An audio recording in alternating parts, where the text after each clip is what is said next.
राम राम जी, सभी भाई बहनों को राम राम। मैं हूं बाबा रामदास और आप देख रहे हैं बाबा की खरी खोटी।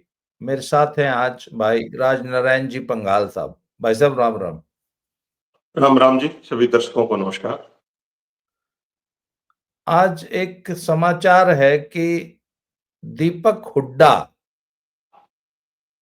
हस्बैंड ऑफ श्रीमती स्वीटी बूरा, उन्होंने एक कोई रिपोर्ट लिखाई है कि 15 तारीख को हिसार में महिला थाने में काउंसलिंग के लिए या महिला थाने में बुलाया गया था, तो वहां पे स्वीटी बूरा जी ने मारपीट करी।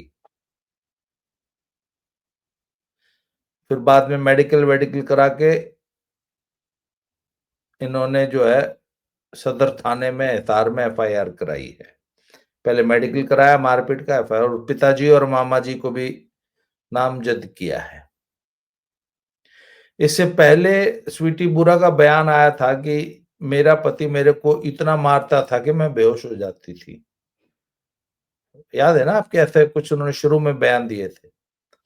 अब पतिदेव कह रहे हैं कि मुझे तो जी स्वीटी बूरा ने पीट दिया, वो भी थाने में एसएचओ के सामने। और मैंने सुना है कि महिला थाने की एसएचओ ने इस घटना की पुष्टि की है कि हाँ ऐसा हुआ है। पहले तो बताइए क्या ये हुआ, क्या और क्या चल रहा है, और फिर इस पे चर्चा करेंगे। जी, बिल्कुल अजीत जी। आज दर्शक अपना मोबाइल जब देखते होंगे तो गूगल भी उनको ये प्रायोरिटी के साथ ही न्यूज़ दिखा रहा होगा, और कल के प्रिंट मीडिया में तो आ ही गई थी ये। तो मैं एक बार बता दूं आपको कि जो पहले की जो घटना हुई थी कि दोनों ने शिकायत दी थी अलग-अलग, और दोनों की शिकायत पे एक एफआईआर हुई थी। लेकिन दोनों का कोई वीडियो वर्जन या कोई ऑडियो वर्जन किसी भी रिपोर्टर के पास नहीं था, क्योंकि दोनों ने कुछ भी कहने से मना कर दिया था।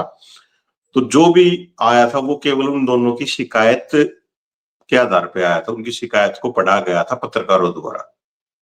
लेकिन जो अभी की 15 मार्च की जो घटना है, जब जांच अधिकारी ने दोनों पक्षों को बुलाया कि भाई आप दोनों की एफआईआर है और आप आइए और हमें बताइए क्या क्या बात हुई, तो उन दोनों शिकायतों को हम भूल जाते हैं।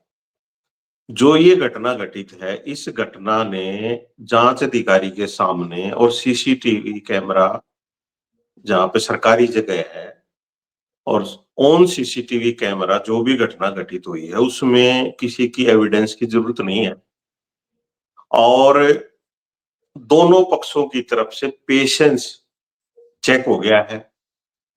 और किसी भी एविडेंस की आने वाले टाइम में मेरे को नहीं लगता कुछ जरूरत रहेगी कि जब जांच अधिकारी से बात कर रहे थे और कोई बात ऐसी आई होगी कि वो अपना स्वीटी बुरा ने अपना आपा खो दिया और उसके ऊपर एकदम टूट पड़ी। तो कुछ जगह ऐसा भी आया है कि धक्का मुक्की हुई है। मेरे को नहीं लगता ऐसा हुआ होगा, क्योंकि वो रोहतक से रहने वाले दीपक हुड्डा और दूसरी डिस्ट्रिक्ट में जांच अधिकारी के सामने पेश हो रहे हैं, तो उनकी तरफ से कुछ ऐसा हो ही नहीं सकता।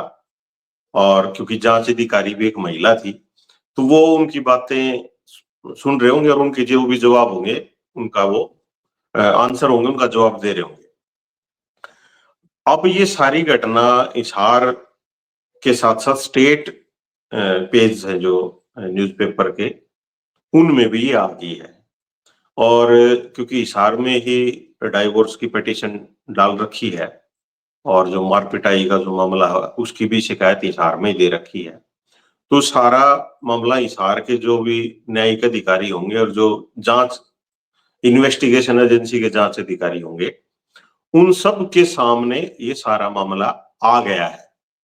और इस मामले के बाद बहुत सारे फोन आ रहे हैं जी कि जो पेरेंट्स हैं ऐसे खिलाड़ियों के जो पिछले कई दिनों से अच्छा खेल के मैदान में कर रहे हैं, या अपन उन खेल के साथ साथ किसी पार्टनर से उनकी अच्छी मैचिंग हो गई है, लाइक माइंडेड हो गए हैं, या अपने माँ बाप से उनको मिलवाने की सोच रहे होंगे, उनमें एक भय का माहौल बन गया है कि हम अपने माँ बाप से ये बात बताएं या ना बताएं कि हम फलाने खिलाड़ी को लाइक करते हैं और हम कई बार साथ खेलों में गए हैं और हमें अच्छा लगता है एक दूसरे का साथ रहना, क्योंकि आप लोगों को, हमें दोनों को गृहस्थ जीवन में आगे भेजना है, तो क्यों न हम ही आगे आगे आपको बता दें कि हम मैरिज करना चाहते हैं। या बहुत सारे लोग ऐसे जो लिव इन रिलेशनशिप में भी रहते हैं, जैसे ये रहते थे। तो सामाजिक रूप से इस घटना के बाद एक तो छवि हमारे सेलिब्रिटी खिलाड़ियों की धूमिल हुई है, पूरी तरीके से धूमिल हुई है। क्योंकि उससे पहले हमारे एक सुशील सोलंकी थे पहलवान, ओलंपिक के 2 पदक विजेता, उन्होंने 4 चाँद लगा दिए थे हमारी छवि में। फिर उसके बाद फिर ये और 2-3 घटनाएँ हो गई थी। हालाँकि जो क्रिकेटर युजवेंद्र चहल है, उनकी मार-पिटाई की, कहा-सुनी की कोई घटना नहीं आई। लेकिन जो डाइवोर्स हुआ, वो भी ठीक नहीं है समाज में, कि थोड़े दिन पहले ही तो मैरिज हुई थी बड़ी धूमधाम से, फिर आप तलाक लेने लग रहे हो। लेकिन उसको भी समाज स्वीकार कर लेता है, अभी कोई बात नहीं बनी, अलग रह लो। लेकिन इस तरह की घटनाओं का समाज में बहुत लंबे समय तक असर रहता है और इनमें इतनी भी समझ नहीं है कि हमें इस झगड़े को रोड पे घर से बाहर लेके जाना चाहिए था, नहीं लेके जाना चाहिए था। और घर के बाहर लेके गए हैं, उसके बाद वो इतना आसान तो है नहीं। बहुत बार जांच एजेंसी बुलाएगी, कोर्ट के चक्कर लगाने पड़ेंगे, तारीख दे देता है कोर्ट भी कि भाई आप अपना, हो सकता है कोशिश करता है कोर्ट ऐसे केसेज में कि हो सकता है इनकी बात बन जाए, तो वो डिले कर देता है। हाँ जी, एक बार और कोशिश करो जी, और कोशिश करो। तो उस समय जब कोर्ट के बेंच के बाहर जब तारीख की इंतजार करनी पड़ती है ना, तो अच्छे-अच्छे व्यक्ति टूट जाते हैं। उनको समझ में नहीं आता जीवन में क्या करें। तो अभी तो एक ही बार ये जांच अधिकारी के बुलावे से गए थे, ये सिर्फ एक बार, और ऐसे पता नहीं कितनी बार इनको जाना पड़ेगा। यहाँ वाले रोहतक वाले भी जांच अधिकारी बुलाएंगे उस परिवार को। तो ये अखबारों में आना और मीडिया में आना और आज के दिन पूरा इसी, हर जगह इसी जो है घटना की चर्चा है और बहुत सब चिंतित हैं। और मेरे प्रदेश के जो खिलाड़ी हैं और उनके माँ-बाप हैं, वो बहुत सदमे में हैं और बहुत मुश्किल लग रहा है मेरे को अजीत जी, आने वाले टाइम में इससे हम उबर पाएँगे। जी, अजीत जी। मेरे एक जानकार थे, उनसे मेरी बात हो रही थी, तो वो कहते हैं कि ये जो स्वीटी बुरा है, ये सोशल मीडिया इन्फ्लुएंसर भी हैं। तो वो बता रहे थे कि जिम में जो कपड़े पहन के आना-जाना और जिस प्रकार की वीडियोज़ डालना है, वो ठीक है, आजकल की नई पीढ़ी ने जो है जिम में जो कपड़े पहने जाते हैं, वो भी खैर उस पे मैं टिप्पणी नहीं करूँगा, क्योंकि भई ठीक है, खिलाड़ी तो स्पोर्ट्स के हिसाब से कपड़े पहनता है, वो उसकी वो प्रोफ़ेशन है और वो प्रोफ़ेशनल रिक्वायरमेंट है। पर जिस तरीके से आजकल की नई पीढ़ी अमर्यादित आचरण कर रही है, पहला सवाल, अमर्यादित आचरण। आपने कहा लिव इन में रह रही थी। इसके अलावा मैंने सर बहुत सी सीनियर खिलाड़ियों को अमर्यादित आचरण करते हुए देखा है, बहुत से। बात ये है कि जब इतनी सीनियर अर्जुन अवॉर्डी और इस लेवल के इंटरनेशनल प्लेयर्स जब इस प्रकार का व्यवहार करती हैं, तो जूनियर जो बच्चे आते हैं, अब आप नेशनल कैंप में हैं, आप एक सेलिब्रिटी स्टार प्लेयर हैं, आप क्या व्यवहार कर रहे हैं? वो एक 15 साल की, 16 साल की, जब 17 साल की बच्ची भी तो कैंप में आती है ना। कई बार एकदम जूनियर बच्चे जो जूनियर में मेडल लेके आते हैं, वो भी नेशनल कैंपों में आ जाते हैं। 17-18 साल के बच्चे भी होते हैं कैंपों में और सीनियर भी होता है, एक ही साथ प्रैक्टिस कर रहे होते हैं। तो वो उसी कैंपस में, या कई बार क्या होता है कि कैडेट और जूनियर का भी कैंप लगा होता है और सीनियर का भी लगा होता है। प्रैक्टिस सारे एक साथ ही करते हैं और प्रैक्टिस के बाद उठना बैठना बोलना सोशलाइज करना वो भी सब साथ होता है। तो सर वो जूनियर बच्चा या जूनियर लड़की दीदी को देख के, दीदी क्या कर रही है, दीदी किसके साथ आंट रही है, दीदी का क्या आचार विचार व्यवहार है, दीदी की क्या सोच है, जिंदगी के प्रति दीदी की क्या फिलॉसफी है, ये जूनियर बच्चे तो इन्फ्लुएंस होते ही हैं सर। क्यों? तो सर जो सीनियर प्लेयर होता है उसकी एक सामाजिक नैतिक जिम्मेवारी भी तो बनती है ना समाज के प्रति। तो हमारी ये जो स्टार महिला खिलाड़ी है हमारी रेसलिंग वाली थी, उन्होंने, ये स्वीटी बुरा जैसे लोगों ने, इससे पहले भी एक थी वो नैना कंवल थी, कौन सी थी वो जो सब इंस्पेक्टर थे राजस्थान में जो अरेस्ट हुई थी, वो भी जेल रह के आई। सर इस प्रकार के जितने ये गलत कारणों से चर्चा में जो हमारी खिलाड़ी आ रही हैं, नंबर वन, ये आम समाज में क्या इमेज बना रही है कि विमेन जो प्लेयर्स लड़कियां होती हैं, अगर आप इस तरीके से समाज में एक गलत इमेज बनाएंगे तो आम आदमी आपके बारे में क्या सोचेगा, आम समाज आप कल को एक स्पोर्ट्स वुमेन का एक कॉमन, एक आम सामान्य लड़के से अगर रिश्ते की बात चलेगी तो वो क्या सोचेगा कि खिलाड़ी तो यार ऐसी होती हैं। तो मान लीजिए स्वीटी बुरा और उनके हस्बैंड का अगर कोई विवाद वैवाहिक था भी, तो सड़क पे वो कहते हैं ना, don't wash your dirty linen on the road, अपने गंदे कपड़े सड़क पे नहीं धोने चाहिए, कहावत है ये अंग्रेजी की। तो इतना, अच्छा बहुत से लोगों के अलगाव होते हैं, तलाक होते हैं, ठीक है, आज के नए जमाने की बात है, पर इस तरीके से गंदगी फैलाना समाज में, ये एक जिम्मेदार नागरिक का, और ये जो नए उम्र के जो बच्चे हैं ये क्या, मतलब इनकी फिलॉसफी क्या है, जीवन के प्रति नजरिया क्या है, ये भी तो समझ में आ रहा है कि नहीं इस घटना से। बिल्कुल अजीत जी, इसमें एक कॉमन बात और है कि पिछले कुछ दिनों से जो सोशल मीडिया पे ज्यादा एक्टिव हैं, इन्फ्लुएंसर हैं, वो स्पोर्ट्स में उतना अच्छा नहीं कर पा रहे या नहीं कर पा रहे थे, इस वजह से वो सोशल मीडिया पे आ गए। लेकिन ये समानता है कि वो नेशनल तक के तो खिलाड़ी होते हैं, लेकिन इंटरनेशनली या ये कहें कि हम फर्स्ट जो स्टेज है, कॉमनवेल्थ गेम है या एशियन गेम्स है या ओलंपिक गेम्स है, मतलब गेम्स, मतलब अपने अपने खेल की चैंपियनशिप में तो चले जाते हैं कहीं किसी न किसी वेट में, लेकिन गेम्स में वो भारत को रिप्रेजेंट नहीं कर पाते। पिछले दिनों इन सब में एक ही समानता है, जितने सोशल मीडिया पे हैं, रेसलिंग वाले हों या बॉक्सिंग वाले हों या और भी खिलाड़ी हों, वो आपको ऐसे ही मिलेंगे कि गेम में तो वो दौड़ कति, अच्छा लोगों ने बेरा है को नहीं, आपने बेरा है उनको ओलंपिक का या फेडरेशन रिकॉग्नाइज है या नहीं है।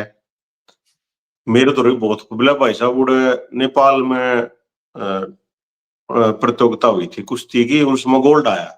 अब नेपाल, बर्मा, थाईलैंड, इस तरह की बातों का, ग्रैपलिंग होगी, रशिया में जीत ले, भारत के 12 पहलवान गए थे, 11 मेडल लिए।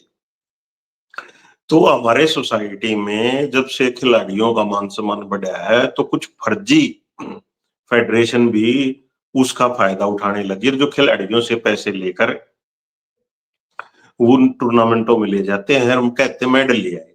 तो उस टाइम भी इन खिलाड़ियों का न्यू होगा कि तुम भी बड़े खिलाड़ी हो और तुम भी इनकी तरह जो है ना सोशल मीडिया पर आ जाओ, 4-5 रील बना लो। लेकिन वो पेरेंट्स को पता जब चलता है, जब उनका करियर पूरा फिनिश हो लेता है, मेरे ख्याल में तब भी पेरेंट्स को नहीं पता लगता होगा कि हमारा बालक जिस खेल में खेल रहा था वो खेल रिकॉग्नाइज था कि नहीं था। तो पूरे भारतवर्ष में ऐसा कोई प्लेटफॉर्म नहीं है, ना तो भारत सरकार की तरफ से है, ना किसी प्रदेश सरकार की तरफ से है, कि जो पेरेंट्स को ये बता पाए कि भाई आपका बच्चा यहाँ यहाँ ना भेजो, और दुनिया भर की एडवर्टाइजमेंट आ जाएगी कि सिलेंडर सस्ता कर दिया, पेट्रोल सस्ता कर दिया या बीज सस्ता कर दिया। तो इस तरह की खूब एडवर्टाइजमेंट आएंगी, लेकिन कि इन खेलों से अपने बच्चों को बचाया जाए। और जो कोचिज जो हैं, कोचिज भी क्योंकि पेरेंट्स तो कोचिज के ऊपर छोड़ते हैं, और कोचिज हमारे उस लेवल की मतलब अभी हुए नहीं है कि वो इनको कति जागनू कह सकें भाई उनके पेरेंट्स को कि भाई अपने बच्चे ने संभाल, यो जो है ना सही रास्ते पर नहीं है। मेरे को नहीं लगता कोई कोच, क्योंकि उनकी बॉन्डिंग ऐसी हो जाए, यंग से कोच हैं, यंग खिलाड़ी हैं, तो वो जो टोका टाकी होनी चाहिए, जो हरियाणा में पंजाब में जब कल्चर शुरू है स्पोर्ट्स का, तो हमारे कोचेज थे, उनका गैप बहुत था।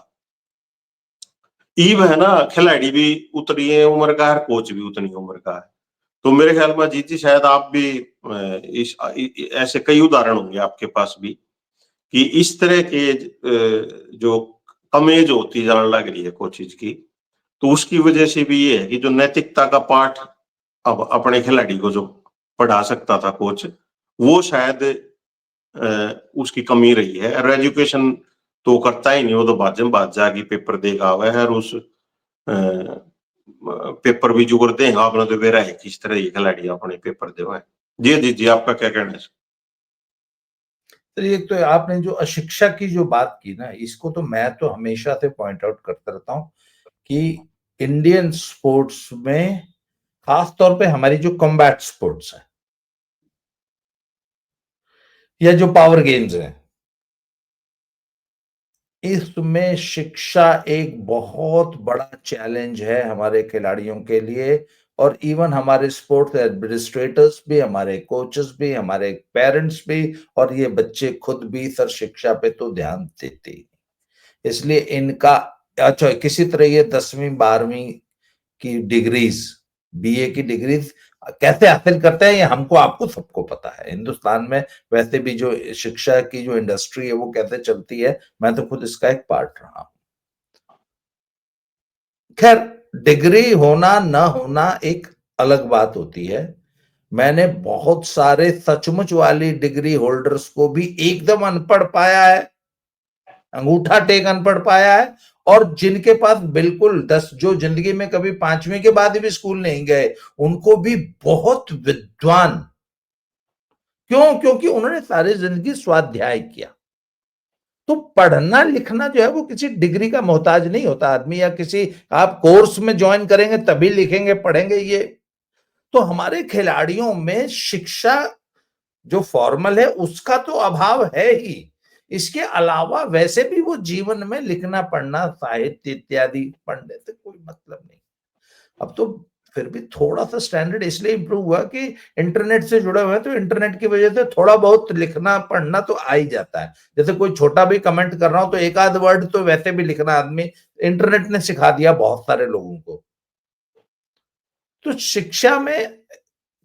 शिक्षा का अभाव तो इन खिलाड़ियों में है, और वह इनकी जीवन शैली को प्रभावित करता है और बताता है कि ये जो इस प्रकार की मूर्खता की हरकतें कर रहे हैं, इनमें शिक्षा का कितना अभाव है।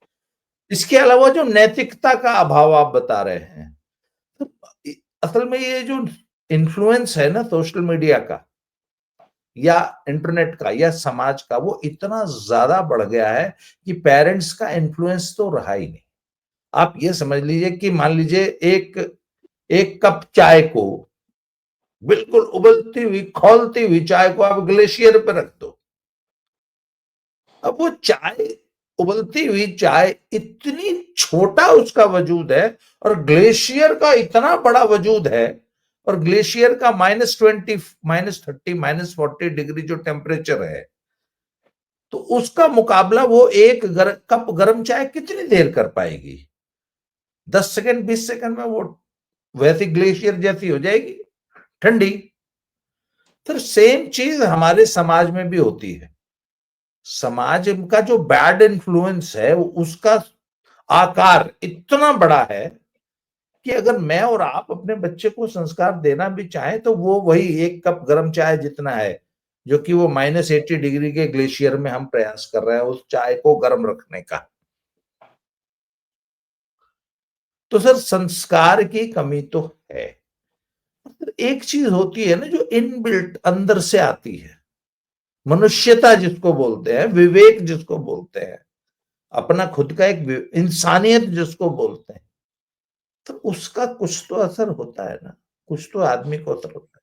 इस तरीके से सड़क पे अपना जुलूस निकलवाना, और जो ये स्वीटी बोरा ने जो किया है, अपने पारिवारिक व्यक्तिगत समस्याओं को इस तरह सड़क पर लाके तमाशा बनाना। और सबसे बड़ी बात है कि सर, ये लोग समाज में रोल मॉडल्स हैं, ये स्पोर्ट्स कम्युनिटी के रिप्रेजेंटेटिव हैं। अगर ये सड़क पे इस प्रकार बिहेव कर रहे हैं और सारी दुनिया देख रही है, तो उनके मन में जो पहला विचार आता है ना, यार ये खिलाड़ी है, ये एक स्पोर्ट्स वुमेन है। स्पोर्ट्स वुमेन इतने रिस्पॉन्सिबल होते हैं क्या? तो स्वीटी बुरा या ऐसी किसी भी खिलाड़ी को समाज में वो कैसे बिहेव करती है, कैसे खुद को कैरी करती है, उसकी क्या पर्सनैलिटी है, उसका उठना बैठना, आचार विचार व्यवहार करते समय उसको ये ध्यान रखना चाहिए कि वो स्पोर्टिंग कम्युनिटी की ब्रांड एम्बेसडर। मैं एक इंसिडेंट है, मैं उसको बार बार रिपीट करता हूं अपनी बातों में। हम 17-18 साल, 19 से 1 साल मेरी उम्र थी, हम कहीं दंगल लड़ने चले गए, पहलवान थे खाड़े के, तो सड़क के किनारे हम आपस में ना धक्का मुक्की नहीं, धींगा मस्ती कर रहे थे। तो वहां से एक और मतलब हा ही हंस रहे थे जोर से। We were in fact waiting for a bus. तो वहां से एक बुजुर्ग खंड बाबा थे, वो निकल रहे थे, उन्होंने बोला, नूना। मैंने कहा हाँ जी, राम राम जी। पहलवानों में इतना संस्कार तब होता था, हमने पैरों के हाथ लगाया। पहलवान हो? मैं कहा हाँ जी पहलवान है। बोले बेटा, कान टूट रहे हैं, यहाँ अड़बाद कर रहे हो, सारी दुनिया देख रही है, पहलवानी का नाम खराब कर रहे हो। जब ये कान टूट गए ना, और ये ऐसा शरीर, चौड़े कंधे और बाइसेप्स ट्राइसेप्स, मतलब जब ये शरीर लेके बाजार में सड़क पे निकलते हो तो पहलवान के रूप में पहचाने जाते हो। और अगर इज्जत कमाओगे तो पहलवानी की, स्पोर्ट्स की इज्जत बढ़ेगी। अगर इस प्रकार की हरकतें करोगे तो पहलवानी का नाम खराब होगा। उन्होंने अपनी देसी भाषा में मुझे समझाई ये बात, मुझे समझ में आया कि मैंने ये कान तोड़ा दिया, ये देखो, now I have become the brand ambassador of wrestling. समाज में मैं कोई भी काम ऐसा नहीं करूंगा जिससे कुश्ती बदनाम हो, या खेल बदनाम हो, या मेरी स्पोर्टिंग कम्युनिटी बदनाम हो। तो जब ये लड़कियों के पहलवान आंदोलन वाली जब भी घटनाक्रम हुआ, आप तो मुझे तब से फॉलो कर रहे हैं ना, तो मेरा एक ही था कि आप लोग इस प्रकार की हरकतें करके पूरी कुश्ती को, पूरे खेल जगत को, इस देश की सभी खिलाड़ी, महिला खिलाड़ियों को बदनाम करने का काम कर रहे हैं। कल को कोई बाप अपनी बेटी को स्पोर्ट्स पहलवानी नहीं कराएगा, बॉक्सिंग नहीं कराएगा, अगर आप लोगों की यही हरकतें रहेंगी। जी। जी, बिल्कुल अजीत जी, वो तो सबने देख ही लिया किस तरीके से अभी अखबार में आ जाती जब भी डेट होती है कि इन्होंने अपनी गवाहियां नहीं पूरी की हैं, और आपके चर्चाओं के माध्यम से अपडेट पता चलती रहती है, और वो थोड़े दिन में आ भी जाएगा। अब तो लोग ठगा महसूस इसलिए कर रहे हैं कि वो जब तो भावुक हो गए, चले गए जंतर मंतर पर, लेकिन बहुत कम व्यक्ति ऐसे थे जो ये कह रहे थे कि भाई ऐसा कुछ नहीं है, और इनकी जो लड़ाई है वो आपस में फेडरेशन से संबंधित है, और इनके रिटायरमेंट की एज होगी। लेकिन लोग तो जी जो है ना, ग्रुप में जब कोई चीज होगा है ना, तो उनको ना ना ना ना होया होगा, क्योंकि इनके ऊपर इनसे पहली जो पीढ़ियां थी उनका भरोसा था कि खिलाड़ी जो कहते हैं वो अच्छा होता है। लेकिन अब मतलब सुशील के बाद और इस आंदोलन के बाद, जंतर मंतर वाले के बाद, अब बहुत साल लग जाएंगे खिलाड़ी को अपनी क्रेडिबिलिटी बढ़ाने में समाज में। खिलाड़ी कुछ बात कहेगा। जी भाई साहब, मैं आज की चर्चा को, क्योंकि मेरे पास थोड़ा आज समय कम है, मैं कंक्लूड करता हूँ। एक इस पूरे घटनाक्रम में ना एक एक ऐसी लड़की, एक खिलाड़ी का नाम आया जो बहुत छोटी उम्र में, मतलब 18-20 साल की उम्र में ही उसने शादी वादी करके थोड़ा सा वो कहीं इन्वॉल्व हो गई, फिर वो शादी नहीं, और यही सब कोर्ट कचहरी, थाना, पुलिस हो रहा था उसका। साल 2 साल बाद मैंने उसको फ़ोन किया, तो वो हुँ, मुझे बोला, "अंकल जी, वो मेरे जीवन की एक बहुत बड़ी गलती थी।